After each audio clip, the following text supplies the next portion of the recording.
Todd Iceland. Cindy Toll. Christina Robertson Gardner.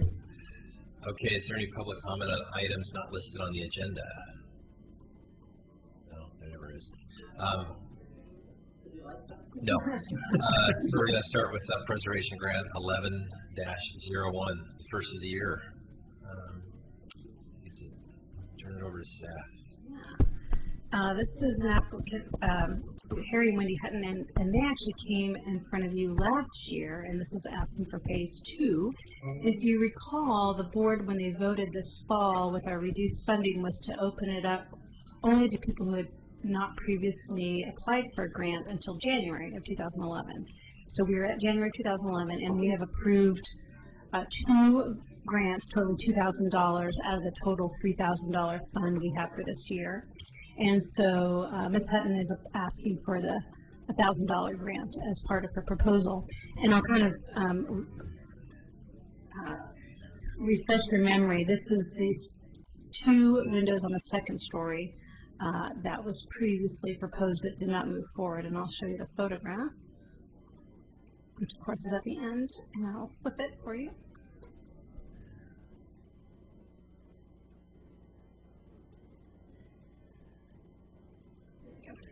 So if you recall, the 1940s window that was in the enclosed porch was paid for as part of the grant program to replace, and that this photo does show the replacement window, I believe. And because of money constraints, she initially was approved for all of them, but only moved forward with the 1940s window. The 2 sashes on the upper window were previously analyzed by Jeffrey France and Chosen Windows, and their integrity was severely affected, and so they recommended replacement rather than repair for these 2 top sashes because of dry rot. And so I felt, based on previous conversations last fall and also this fall, that they have provided enough information to move forward with sash replacement versus sash repair. And so on a staff level, I am recommending approval with sash match of sash replacement.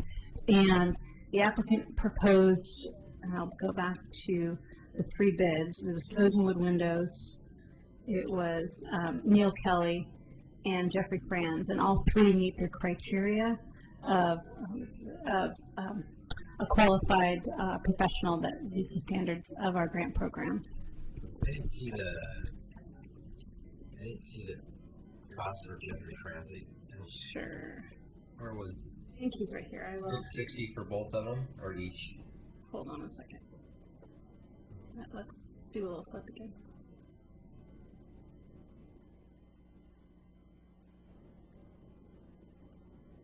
There we go. Price of new. 980. 980. So that would be $660 per window, right? Mm-hmm. No, that's labor. Oh, labor. Mm-hmm. The windows are 980 a piece or total? Oh, both. It's 980 for both of them, is that correct? For each with a... For each one, and then 660 is labor for For both. both. Well, it says for 2. Prices for 2. Price below for 2, second floor, so that's got to be So I thought, 980 yeah. for both. No, I believe it's 980 for both. So that's 980 plus 660. Yeah, for both. correct. So 1640. Okay, and then what was the Neil Kelly one? 1540. That was one I couldn't find the price on. So, 2569. Where is it? Oh, it's $25.69. There it is. Oh, holy crap. And that includes labor as well. yeah, so Jeffrey Franz is not replacing the frames and just replacing the sashes. Right. And then Chosen was 1210. That's just replacing the sashes. okay. And another thing I want to bring up on staff level that one of our Historic Review Board members, Cindy Toll, has been intimate with, and I think will need to be added as a future condition to all window replacement grants On the second story. And this is a conversation I've had with Tom Hosey, our new building official. building code does require sash limiters on new sashes on the second story, regardless if they need a permit or not. And based on the fact that this is a city grant giving money, we are really under obligation to require the applicant to be in compliance with that code. And these would be no sash windows on second story, to have the sash limiters, to have the two-stage opening, to prevent, the purpose of it was to prevent children falling out of the windows. I also would like to add to that there are only certain sash limiters that will comply with the code, code being ASTM F2090. The only one that provides this device is Anderson Windows and Doors, and you can order these things through Home Depot. You can also order them online from Europe, but you never. So are these add-ons, or this is an existing? Aftermarket Okay. window opening control devices, and they're about $19.95 for a set of two. Mm-hmm. So this will be a caveat, most likely, in any future grant. We'll be adding as a condition of approval that because city money is being used, they are required to adhere to that. And normally, sash replacement does not trigger a building permit, so a lot of people are not brought into the process because of the lack of a building permit. That doesn't mean that the code's not applicable. Well, we're not looking at egress either, though. No. Windows probably do not need egress, which is way more important than a sash limiter. I know, but this is the direction I've been getting from our. This is a Anything over 7.5 feet. Right. It's in a window, any second story window. that's 24. If it's less than 24 inches off Yeah. the floor. I know. So It's stupid. It's, it has to, to add to it, it's second story windows that are less than 24 inches from the ground. You need to have Go a back sash to that limiter. picture real quick, please. Yes. 'cause if we're limiting city funds for something like that, these definitely don't need egress. These are 4-foot high windows. No, they don't need it anyway. Which, Unless you convert them to a casement or something, which would be really unfortunate. yeah, well, you can make it look like a single case. Which was the window that was replaced? You said it was on the porch? Down here. Yeah, it's the one number, on the the bottom, discussion, sorry, the one on the first floor. this was the discussion we had in June about Well, you potentially. can't really see. Yeah, hold on a Oh, second. it's in the porch. Oh, It's a 1940s multi-pane window that is part of the porch enclosure. And Yeah, so it was in, Oh, it is. where that ladder is. Oh, okay. No, no. It's Oh, okay. in the porch, that's why I was thinking it was this, is it? Because I saw that. No, sorry, the porch enclosure. It was originally an open porch, and I So it is. just give me one So moment. where's that one? Oh, My PDF is okay. Yeah, there you go. It was this one that you replaced. And this was all, you see, this was the porch enclosure? Well, this is the window, this is how, There you go. how we purchased it. yeah. It So was an open porch. Right. on both sides. Gotcha. right. So the multi-pane at some point was open all the way, and in the most likely the 40s was enclosed, probably when the siding was put on, and that window was allowed to be rebuilt as part of the grant.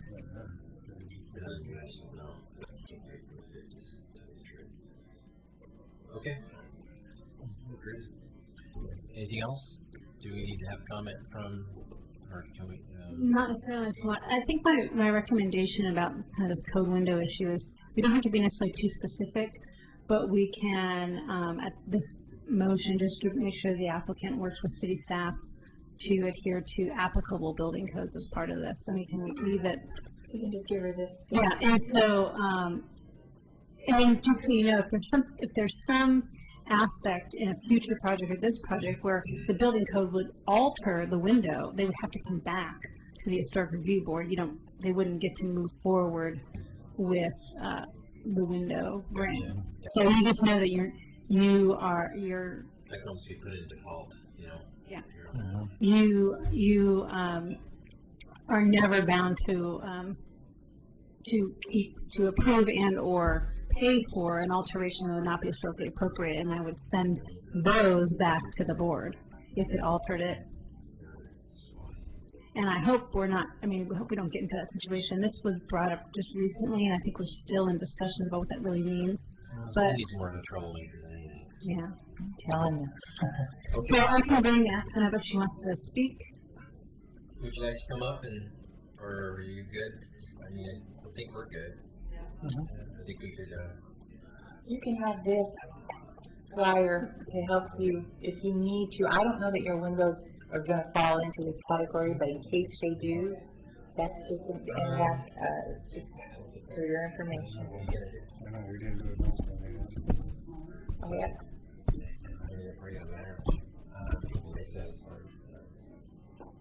Let's see. I don't know that I want to be a troublemaker with some people. No. Well, someone want to make a motion on this? I move that we approve PG 1101 as submitted,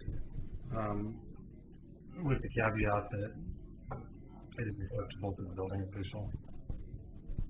I second. Okay. Aye. Mr. Eglin? Aye? Chair McLaughlin? Aye. Motion passes 3-0. Thank you. Painless. You bet.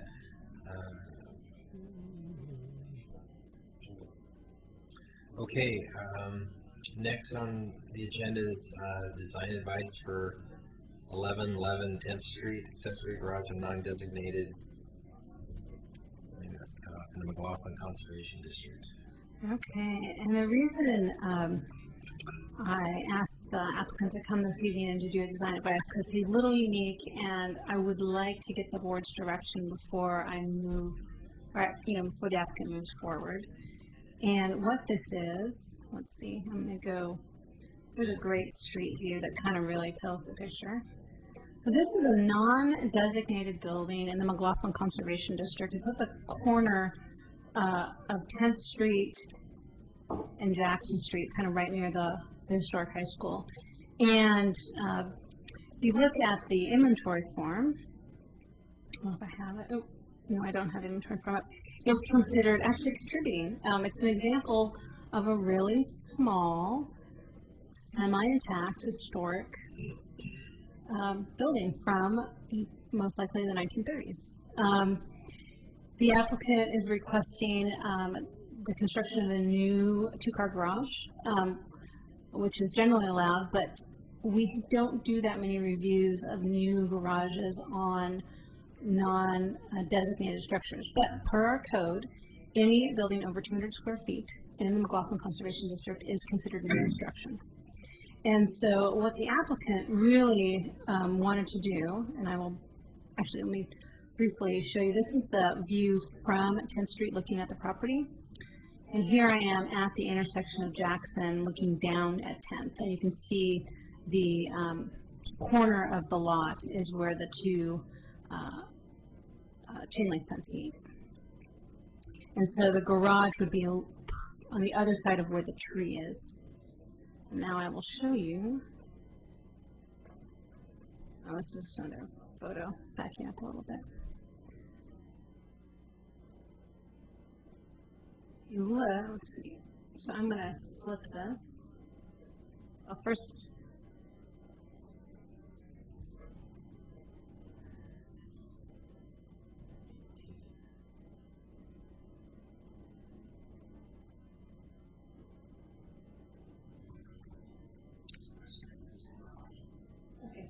the applicant did demolish an existing one-car garage, and you'll see the existing house is 20 by 27, and he's proposing a 24 by 24 two-car garage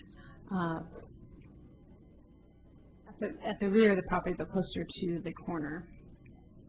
And now, of course, I'm going to have to flip it again, but this is the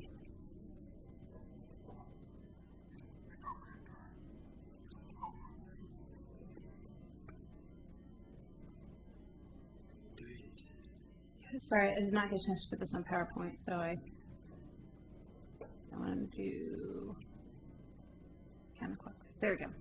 I think the lap siding and windows, I think, can easily be redesigned to meet our standards in the slider windows. But really, the crux of the question is the applicant really wants an 18-foot garage. And our code, Door. oh, excuse me, garage door.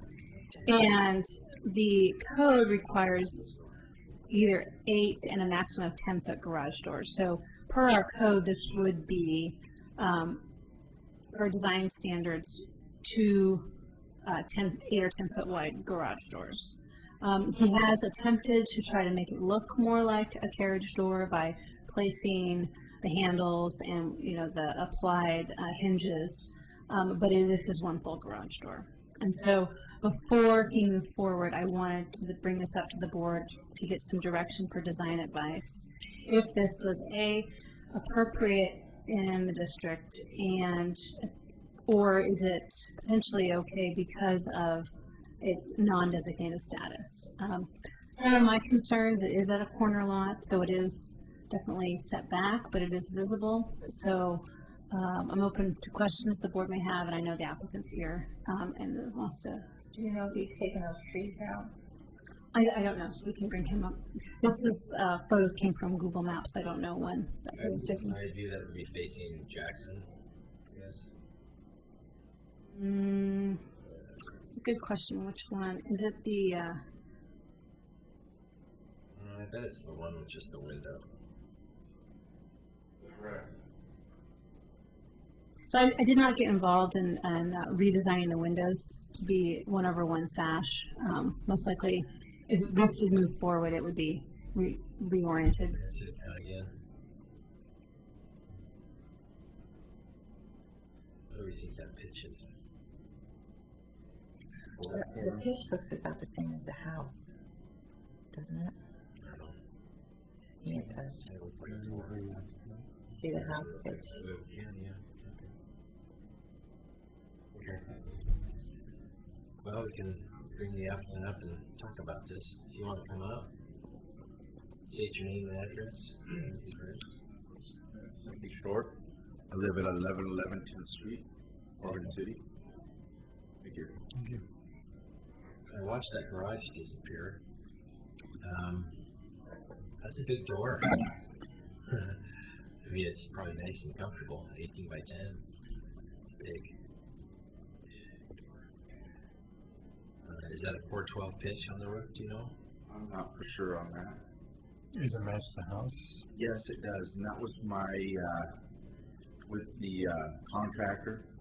I had several different bids, and actually few people drew it up for me. And that was my thought, is to try and match the house with the garage and not having a real small house and a great big garage. And like you're saying, the pitch, and then also the height. The garage does sit a little bit higher, so it's going to be just a little bit higher, but it's about 14 feet to the top. And it's the same on the house.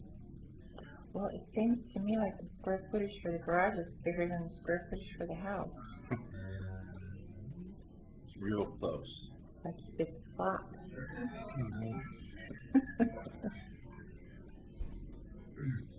My concern is that it does sit higher, Garage is bigger. and it's a larger structure, and it's actually going to be, High proportion. well, it's going to be over 16 feet to the ridge. So You got 10, 11 to right here. we've got 12 foot for your plate, and then it's a 412, and it's 12 feet wide. Well, you So got you've gone up 4 feet, so you're You're 16. well, you're at 11 to the beam. Do you have an extra tall vehicle? Is that why you need the? Oh. Unless you're talking to the ridge. No, 412. Yeah, give it 12 feet. That's taller than it needs to be. It's the minimum that you can. Letting the air out of your tires. What's the minimum height you can have for your garage doors? The vehicle's about 9.5 feet. 9.5 feet. A truck with a camper or something. No, it's just a big truck. Big truck. I can't remember. I think my garage is. What are you doing with the totem pole? Total. 9.5 feet. That's my folks. I've been wanting that thing for years. And how tall are these doors? They're 10. They're 10 foot tall. Oh, Those are standard height. No, they're not standard height. No. What are they? 7 or 8 are standard. 8's pretty standard now. yeah, I think we have 8. Typical house, 16 by 8. Towards 20 by 8. But I get what you're probably wanting to do there. I mean, when I built my house, I've got a 20 by 8 door for a truck and a Suburban. And it's comfy. 10 foot's pretty tall. It almost starts to look like a small warehouse. I mean, a shop, basically. The doors the style kind of mitigates it.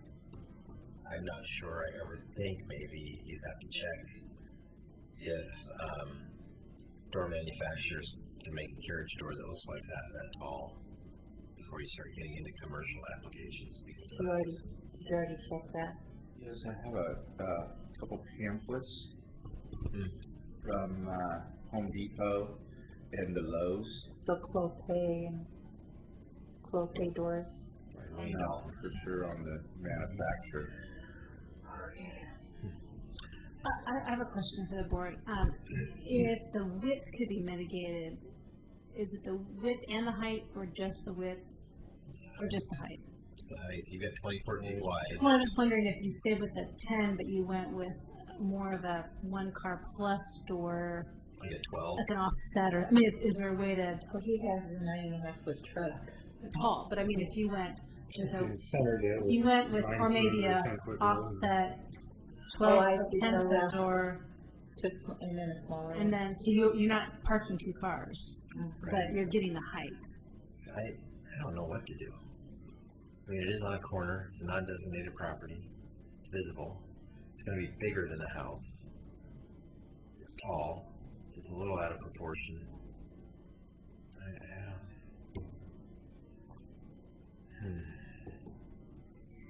I get it. I understand what you want it for.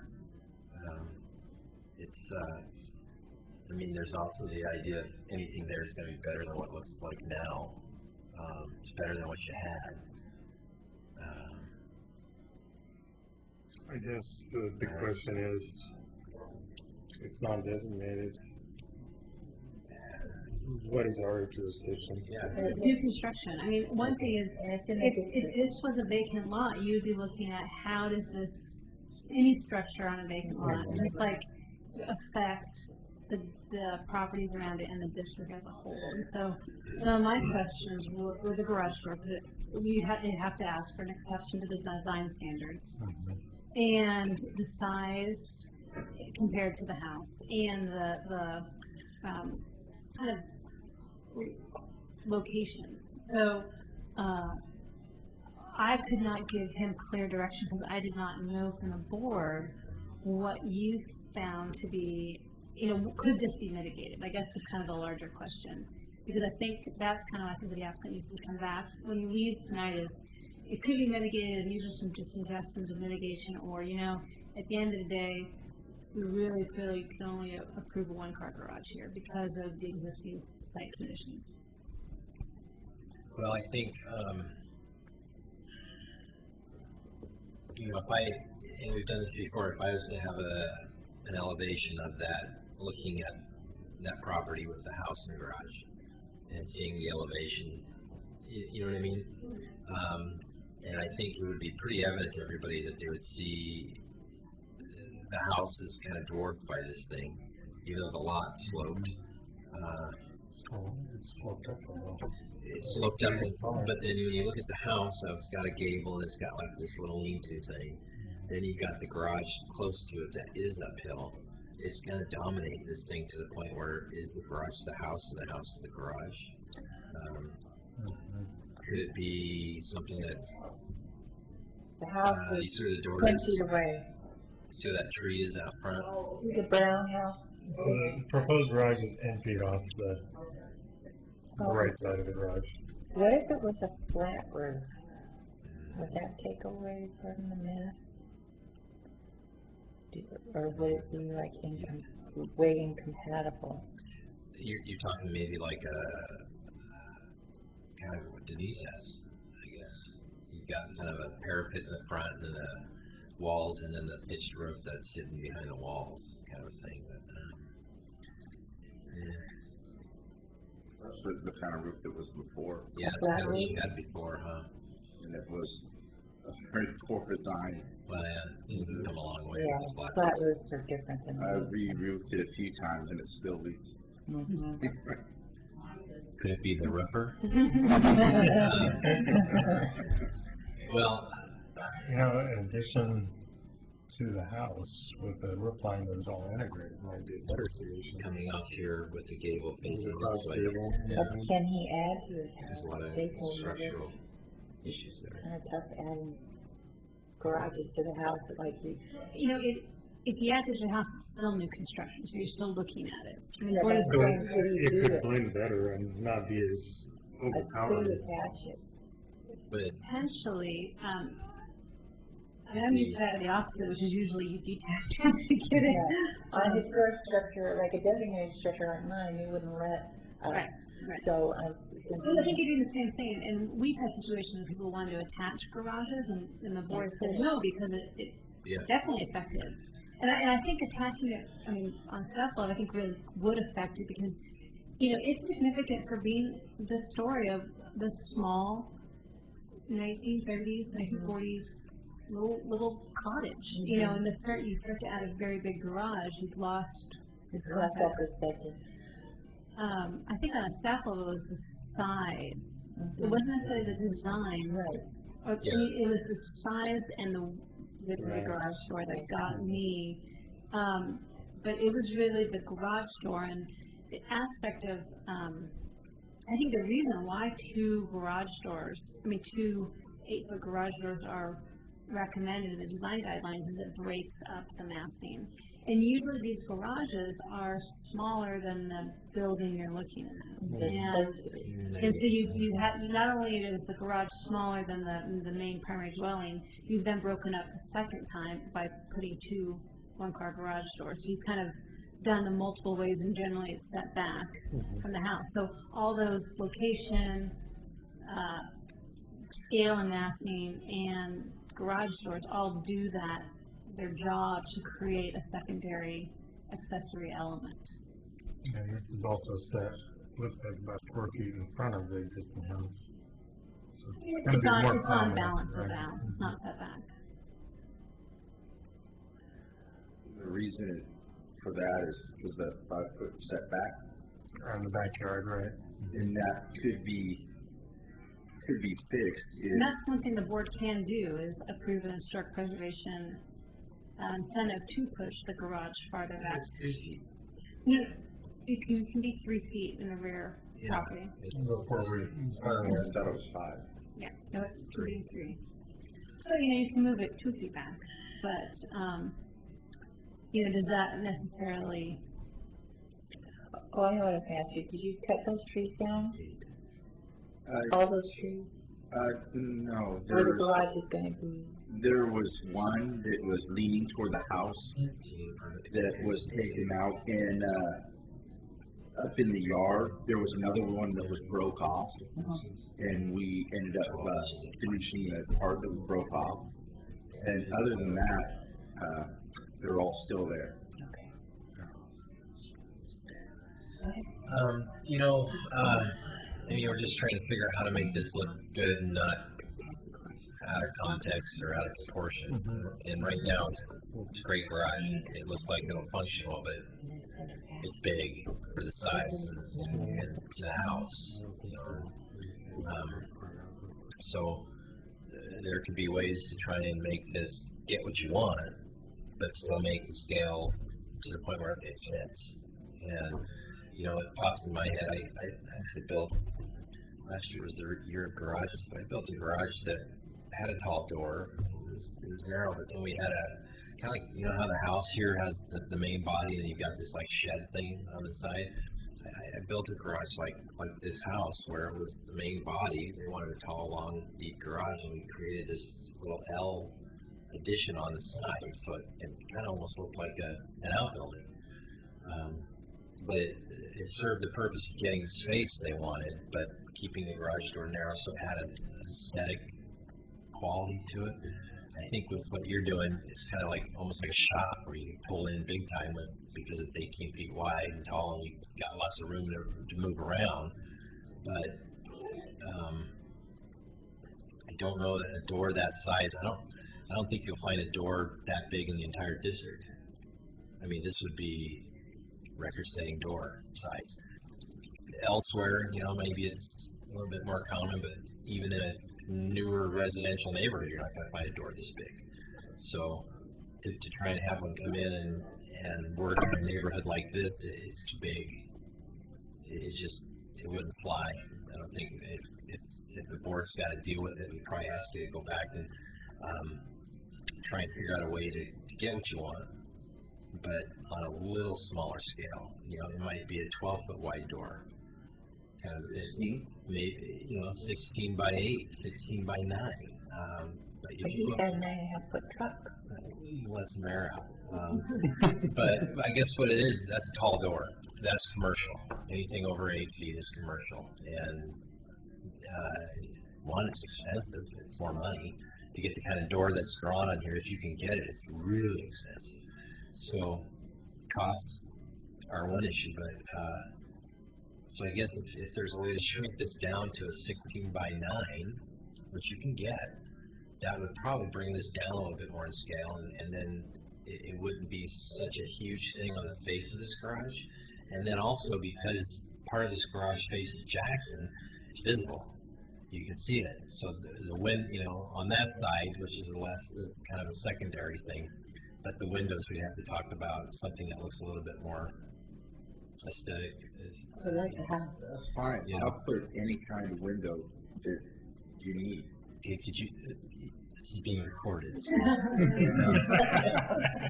We'll keep that in mind. So that would be my only design advice is you've got to bring it down a little bit. But I totally see why you're wanting it and stuff, and any place else would be great. But knowing the size of the house, the size of the lot, and where it's at, does that make sense? It does make sense. Yeah. But do you understand where we're coming from? Yes. Yeah. It's all about how can we make this work for you, but it still looks good. Okay. And does anybody else have any comments? No, on I that? totally agree. I do too. You know what would be helpful for you to see what we're talking about is whoever you had draw this for you, if you could ask them to draw an elevation drawing, which is basically standing at the street, seeing the slope of the street, and drawing your house and this garage.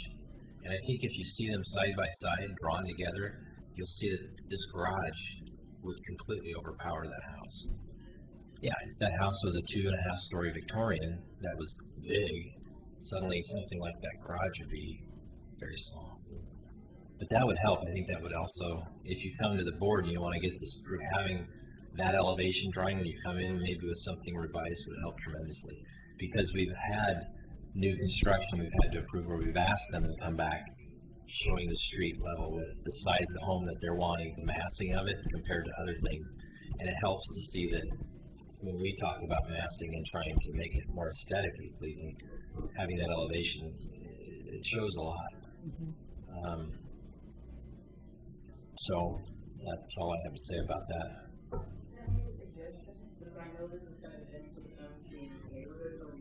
Please, can you come up so you can see?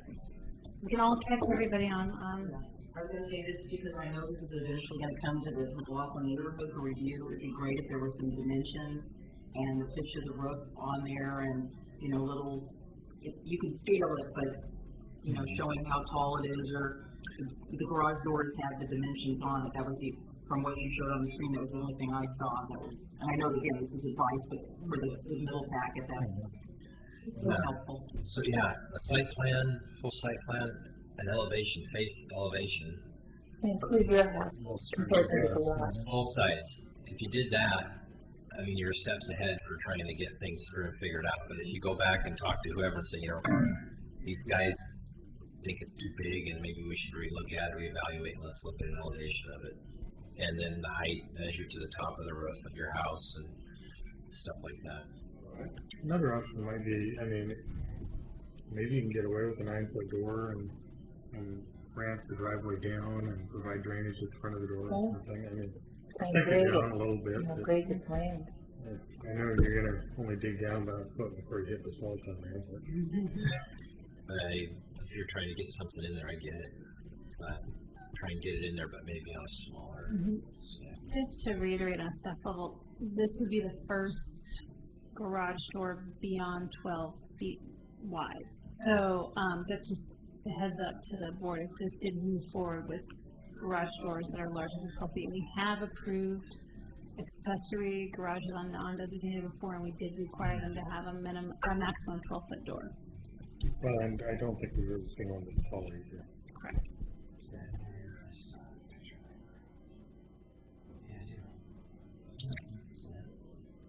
Mm-hmm. Okay. I do want that totem pole though. They don't want to get rid of it, huh? No, they moved from Milwaukee to Lake Oswego, and they're having the same kind of problem with, they live in the mountain park, Yeah. so you can't just do something over there either, for good reason. And, so they're thinking about, making it two and setting them side by side, Oh, what their plan is, and meanwhile, it's in my yard, but what do you do? weathering, yeah. I've been wanting that thing literally for years. I mean, gosh, I would kill to have that thing. They used to live on Hull Street down in Milwaukee, and they had it down there. They lived there for 18 years or something like that. And that guy out there in Canby, on the way to Canby, is the one that carved it. Oh, okay. Really interesting. Well, I have property at the beach, and someday we're going to build, and I've always wanted that totem pole to hang from the ceiling. I can picture it right now. Well, good. Well, that's why I'm saying this now. If it does go missing, I won't say anything if it comes up. oh, let's work something out. Yeah, I think we're excited about that. No, geez, no.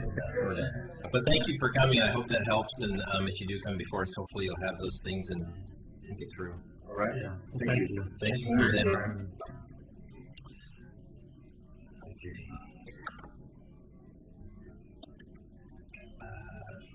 What's today?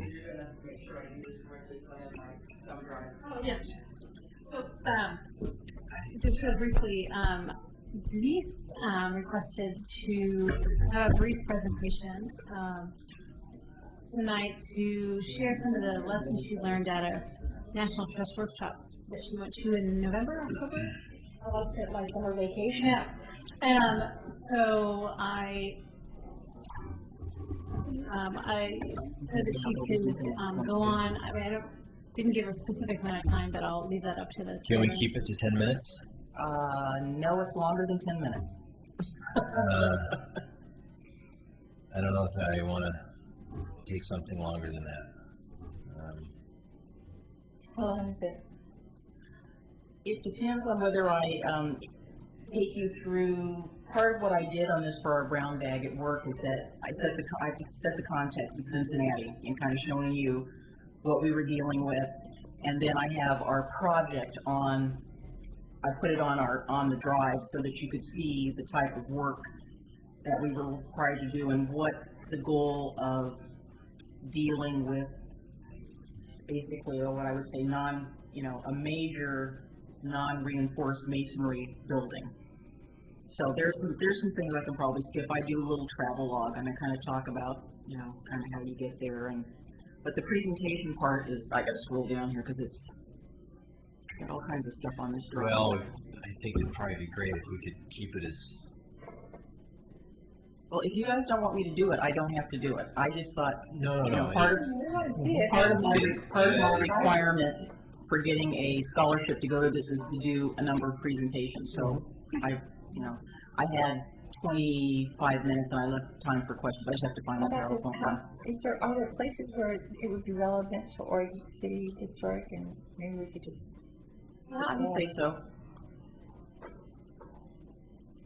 It's kind of relevant to anywhere. There's a lot of similarities between Portland Metro. It's going to load up in a second here, and then I'll kind of get right to the point here. So that's basically, there's some more slides before that, but I'll skip around a little bit. So what I wanted to sort of tell you about is that the National Trust for Historic Preservation offers, on a hopefully more frequent basis, preservation leadership training. And I've been fortunate enough to go to 3 sessions. They start you out with preservation leadership, which is basically sort of a beginning intro. But I found going to Astoria to do a project there was really good. There were some things, I mean, you don't know everything. And the first class I took was in 2000. It was held in Astoria, Oregon. It's the first time Oregon ever hosted it. And it was probably about 30 people. And again, it's the beginners. It's for commissioners, practitioners. I mean, anybody who's interested in preservation. But they do run you through a project. And our project in that situation was the folks that are the pilots that you get on a ship when they're coming down the Columbia. They had a building. Yeah, the bar pilots. So they had a building that we analyzed and came up with a proposal for redevelopment of that building that they could keep it as historic and what they could do with it. So that was my first class. The second class was Preservation Leadership Training Advanced in Vermont. And believe it or not, we did not do a project in Vermont. Our instructor, Donovan Ripkema, had us do a project in Beloit, Wisconsin, but we were in Vermont, just outside of Burlington. And so we had to use Google Maps and do all sorts of stuff, but we rehabilitated a building that Beloit College was going to use. So that was kind of interesting. Now I want to go to Beloit because I want to go see this building that's been rehabilitated. Third class was Preservation Leadership Training, which dealt with real estate and finance. The first class in Vermont was real estate and design, but finance came into it as well. So this was the one I really wanted to take, and I had to wait from 2004 to now for them to offer this class. So they were asked to come to Cincinnati. I had never been to Cincinnati before. I don't know if any of you have ever been to Cincinnati, but I can tell you that in July is not when you really want to go. And I'm not a person that is accustomed in any shape, size, or form to heat. So I did not do very well in Cincinnati. But let me, so if I want to change slides, or just... Actually, the best thing to do. If I don't want to run through the whole slideshow, I'll skip around.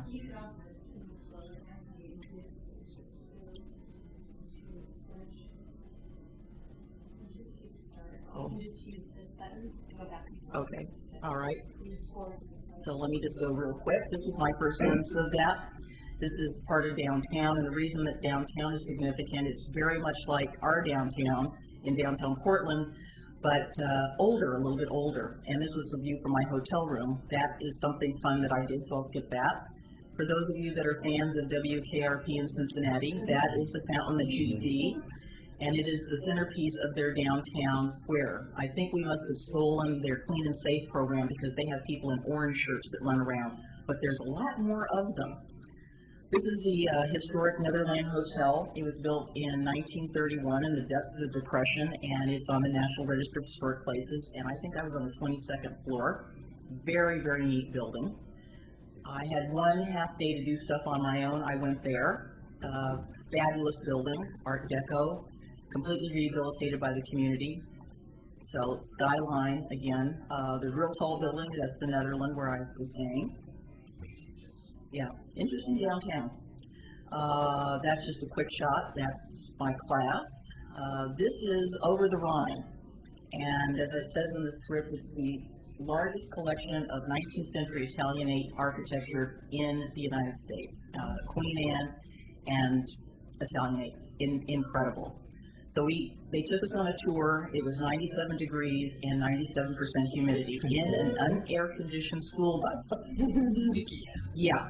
I was wearing a t-shirt. These are just some things, interesting architectural features that I took. This is actually the fixed up part of Over the Rhine, where the Urban Renewal Agency, which is a nonprofit, is utilizing it. The nickname for Cincinnati is Porkopolis, so there are little pigs everywhere. You go to Eugene, you see ducks. Here you see pigs. So that was me. They are trying to put in a streetcar, and I said, oh my God, that looks real familiar. I've seen that banner before. This is another shot of a commercial building that's in the process of being rehabilitated in Over the Rhine, and that's Hal, one of our instructors. This is just some detailing of some of the buildings. This Rothenberg School was pretty incredible. It's been abandoned by the school district. It's perfectly usable, but they don't want to fix it up. Some of the interesting architecture and features on that building, the little cherubs, the little boy reading. This is, I think it's just on, I guess this is a little, where is it? Anyway, well, the little eagle up in the corner. This was, we couldn't go in it. The reason I took this picture is, Cincinnati, of course, as you know, is called home of beer, home of many, many Germans, and then later the Italians, and then the Irish. This building was very significant because it was the headquarters of the German American Insurance Association. As the war got on and sentiment against Germans took place, they took the name off of the building because it meant things. And they have this interesting swastika design. But you have to remember that before Hitler took up the swastika as his symbol, this is a very sacred and historic pattern. It doesn't mean what it means before Nazi Germany. So it's one of the few buildings that still have this in there, and it's a florist shop right now. Again, that's where the name was. They just sandblasted the whole thing off, but you can see some of the detailing up there. This is our project. It's was the Kaufman Brewery building, and it was the building that Mr. Kaufman used to house his workers. So the brewery was down the street and across this fine street. And the thing that's significant about this building being boarded up is that they have an ordinance in Cincinnati that I hope we don't ever use. But apparently you can get a vacant building permit, and you can board your building up, and you pay the city a very small fee, and you can leave it like that until the cows come home. It is really very sad. This building unfortunately happened to have a fire. It was saved by Cincinnati Preservation Association and the outcry of the community, that you can see some of the detailing on it without the T111. And everything is currently there. This is the back where it had a little addition that you can see the wall that's still remaining, but basically the guy that bought it, ABC Inc., tore it off and stabilized it. So there's nothing inside. This, in real fast summary, is what the purpose of our project was. So we were supposed to come up with a use, economic financing, how we were going to pay for it, how we were going to make this building work. Now, the good thing is that there is urban renewal in this particular area, and we felt confident that we'd be able to get an urban renewal fund to help with this project, and the current owner actually has done that. And the city also gave some incentives to say, here, fix it up, you know, we're kind of tired of seeing it like this. So we spent a week, so that's our project team. Everybody was from all over the country. Most people who came to this were from the south and southeast. Myself and two other people were west of the Rockies. So we were sort of like the newcomers. So I'm going to run you through this project real quick, and there's lots of fancy graphics because that was the other thing we had to do as part of the project. So here's some basic information about it. And a friend of mine who was taking this class with me wrote a book called Cincinnati When Beer Was King, and I'm in the process of reading it. So here's over the Rhine district, and you can see how many significant buildings there are in the area of integrity as far as this particular district. And it was named in 2008 as one of the 11 most endangered districts in the United States because of its significance and the fact that the city's kind of letting everything, unfortunately, go to rack and ruin. Again, Cincinnati, City of Brewers. Here is another map of the district, and there's going to be another little doodah there. There's the Kaufman building, and it says, no, we don't want to play again. So do I want to say no, or do I want to say yes? I'll say no. Yeah. More. Oh, Okay. yeah, say no.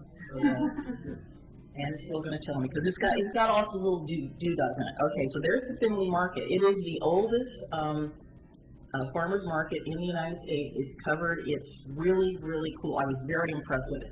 But the reason we show that in our project is because we're looking at proximity. What would make people want to reutilize this building, and what is around it that would provide synergy? That's going to go across the screen.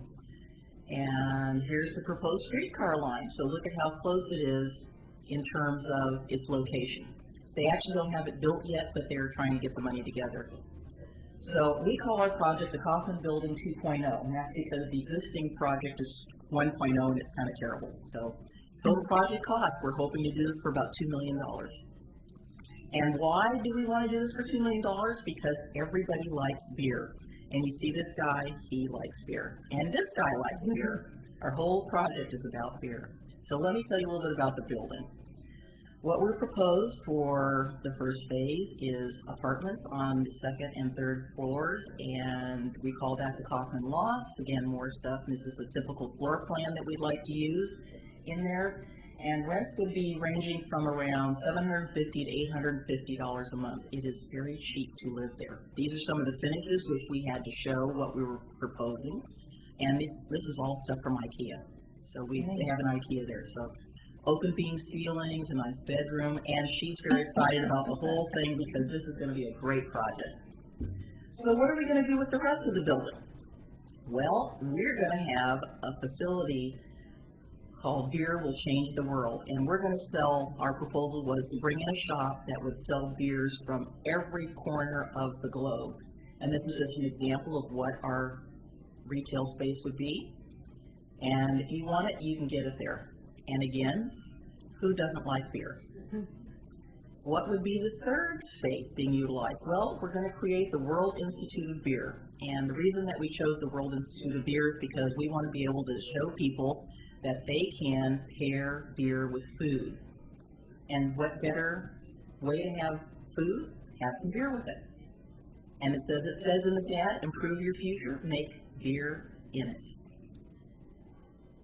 Here's a sample of what we're going to do. We're going to show people how to brew their own beer.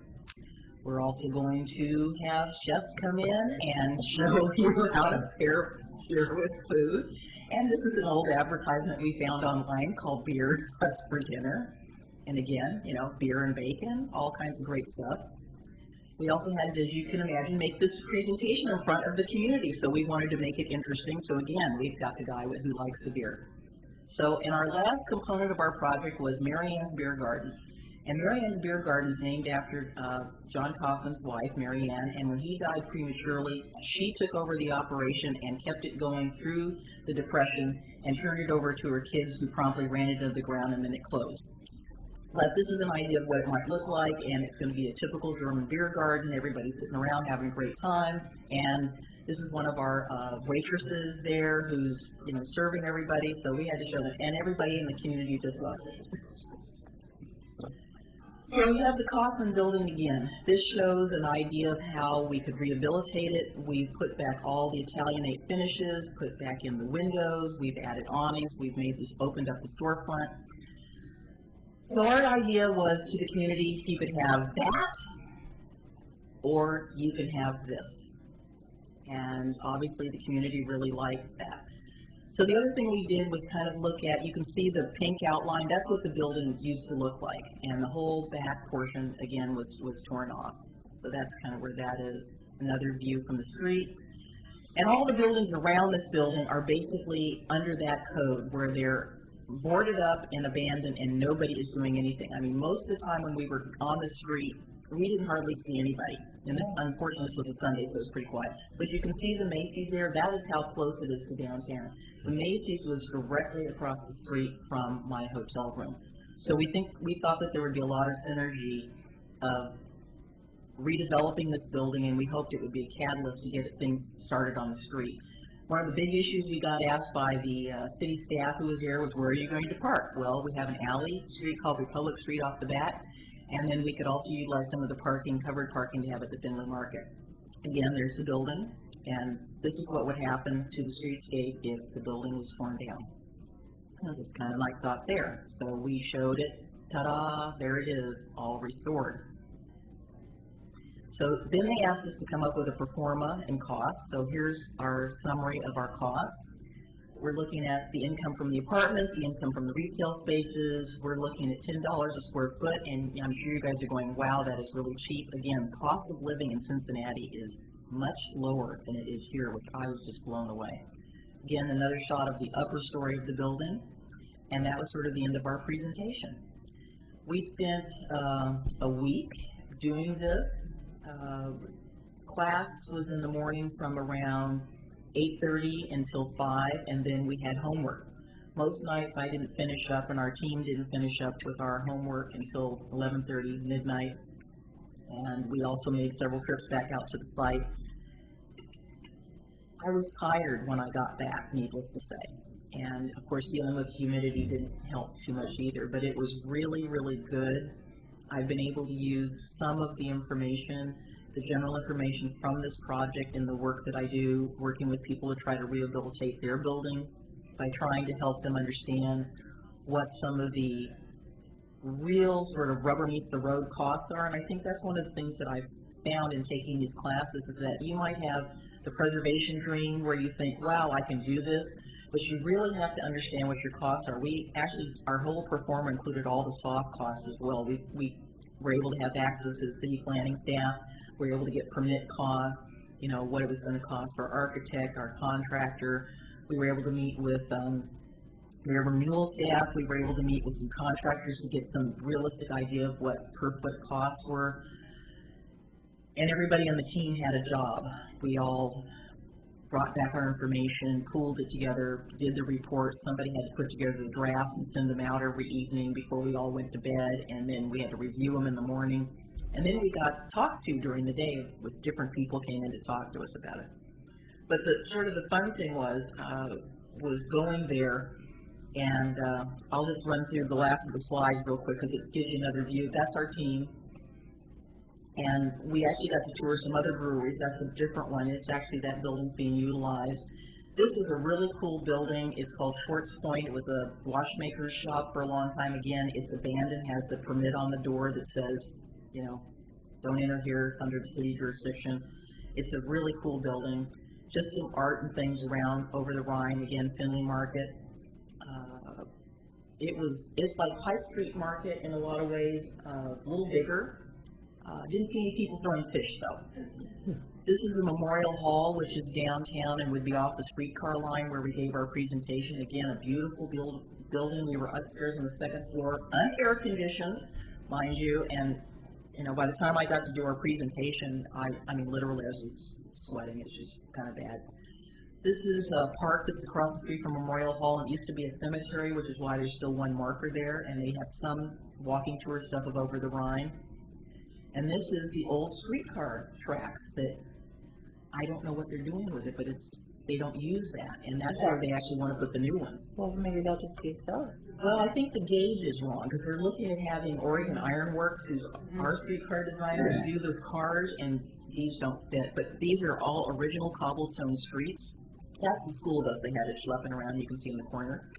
This is some buildings that were right around Memorial Hall, and the only sad thing about these is that they're gorgeous, but they're owned by a nonprofit church who doesn't care about them. This was the other brewery that another project had, and the thing I wanted to show you on that is this is the sort of detailing inside these breweries. I mean, it's just awesome. The one was unpainted, and that one was the painted one.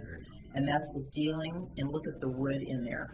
And that was the ceiling of the Cliffside Brewery. Like I said, we could not get into our building. They just wouldn't let us in there without, you know, our tax liability, whatever. I wanted to go in it. This is a couple of views. We were on our way to go get Cincinnati chili when this friend of ours we met there said, "Oh, I'm going to take you to these people's house we know." So that's looking towards downtown Cincinnati. It's a beautiful historic home, and that's what they get to look at every day out their window. On the right is Covington, Kentucky, and that's one of the jillions and billions of bridges.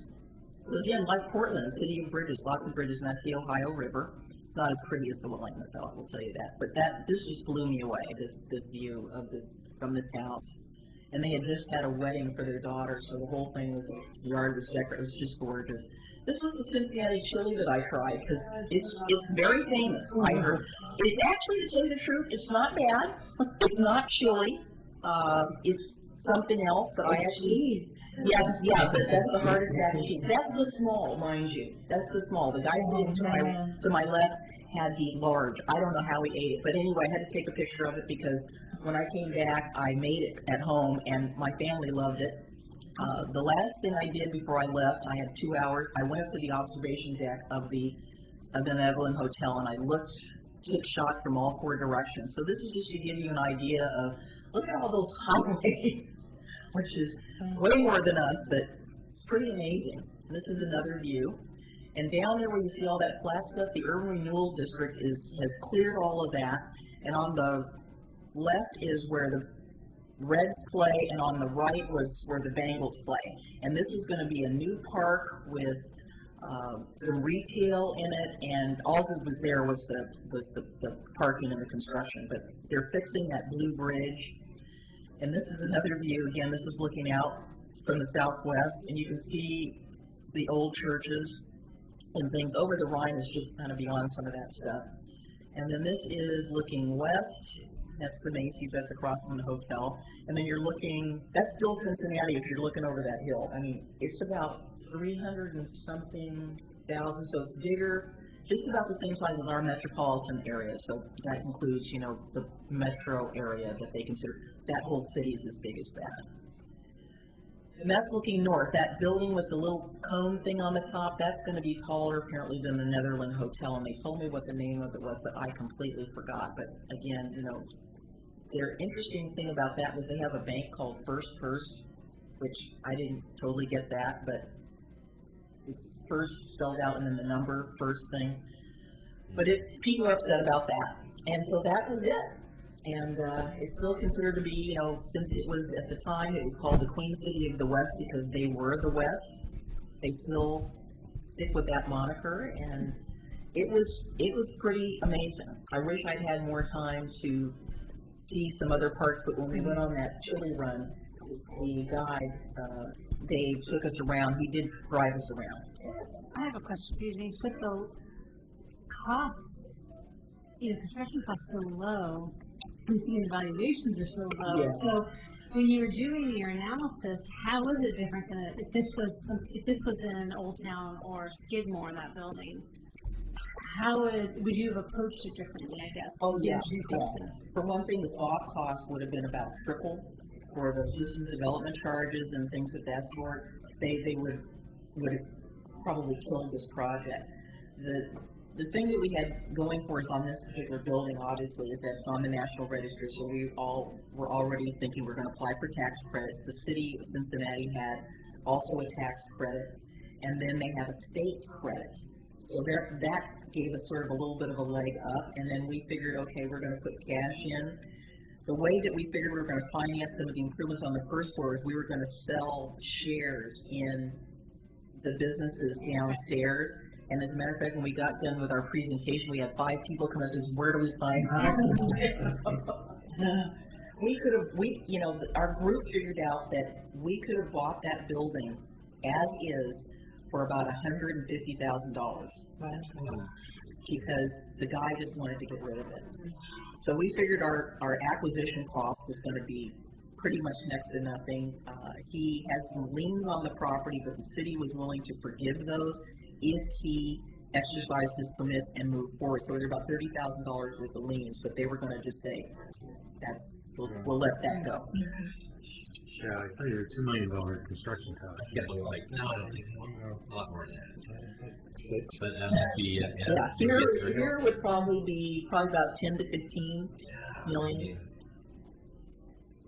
These are cheap. But Yeah, I mean, we were driving around, we were looking at real estate, you know, and I go, oh, why do you buy that? But that's with my equity here versus yes, and my income here versus the income there, and then try to sell it. yeah.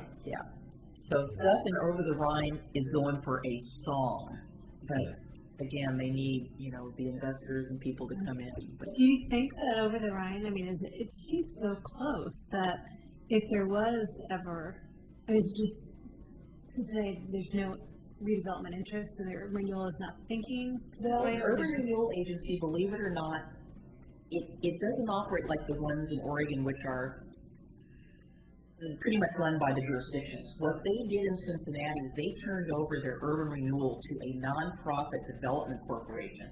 And so the city of Cincinnati has basically relegated their urban renewal arm to this group. So they get an allocation of monies from the state plus the tax increment, and they give it all to this is called OCDC. And they basically, it's a bunch of, you know, private citizens, probably the high mucky mucks of the business community. There are no citizens involved. They have I was kind of shocked when I was interviewing the urban renewal manager. I said, I said, so the public doesn't get to comment on, you know, how you're spending the money, how they're spending the money, and, you know, look at the development plan and say, yes, this is the direction we want to go in, or here's the big picture, and yeah, we want to move there. So they are doing parts of Over the Rhine, but they haven't nearly got into the heart of the district to try to spur that development. So the stuff they did were those first pictures I showed where the shops looked all nice and they're actually occupied and there are people living in the upper stories and they've been rehabilitated. But they just haven't taken an interest at this point into the heart of it. And now they're going to pretty much put all the money they've got into the streetcar, which I don't think is going to leave hardly any money for redevelopment, because they do kind of have a storefront program and they kind of have some other things that people can apply for to help them. But basically, they're kind of like, ooh, streetcar is the thing. And knowing how much those cost, that's pretty much where most of that increment's going to go to. So they're hoping that, like River District in Portland, that the putting in the streetcar is going to spur people to, you know, reinvest in their area. And there are, you know, there's a few pockets where, you know, like I would say, you know, old hippies live and they've done things to the buildings to try to keep them stabilized, but most of them are owned by people who just, you know, are hoping they fall down. But they have the Cincinnati Preservation Association, CPA, that's really active and very engaged in what's going on there. And they have people who are watching. I mean, they're keeping their eye out on what goes on. And if anything happens, the alarm goes out and people galvanize. I mean, it's pretty amazing. So that was kind of it.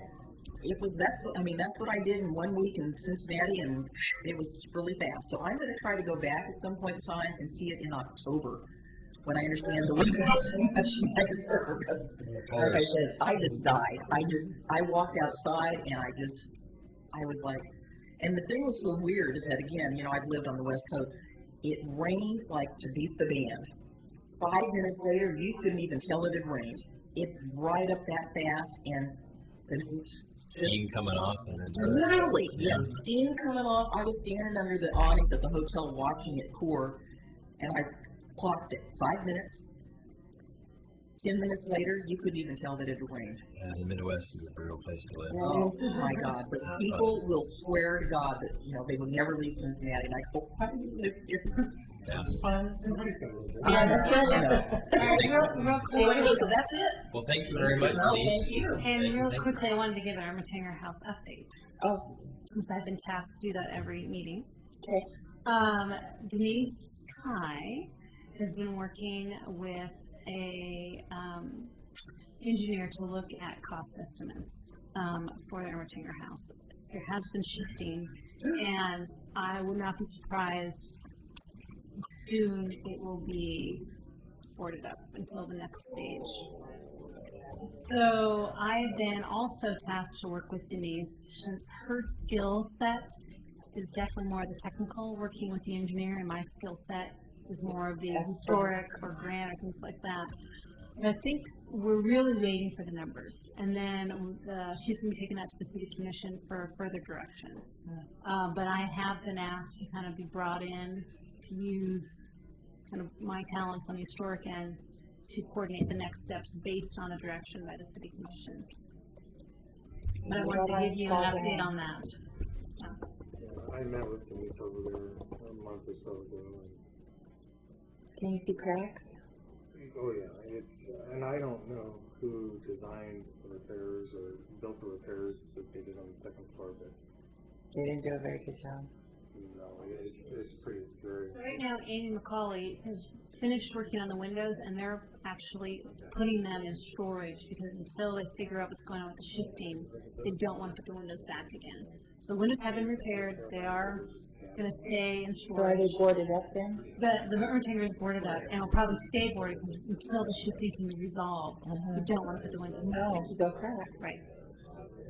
So that's the update of what I have now, and I'll give you. No.